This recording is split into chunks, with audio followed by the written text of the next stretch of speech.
Sabi nila, home is where the heart is. Pero ang totoo, sa pagbili ng bahay, doon talaga nagsisimula ang puso ng kwento. Isang tingin sa bahay, isang tanong, kaya ba natin to? Pero sa puso, may sagot. Para sa pamilya, kakayanin. Hindi lang kami bumili ng pader at bubong, binili namin ang simula ng lahat.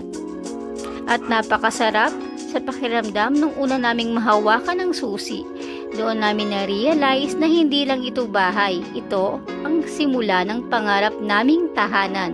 May kwarto para mangarap, sala para magsama-sama at bawat sulok may kwento. Bawat pader may sakripisyo, pero bawat araw may paalaala.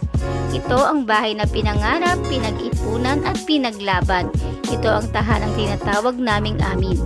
At lahat ng yan nagsimula sa isang simpleng tanong, pwede na ba tayong maghanap ng bahay?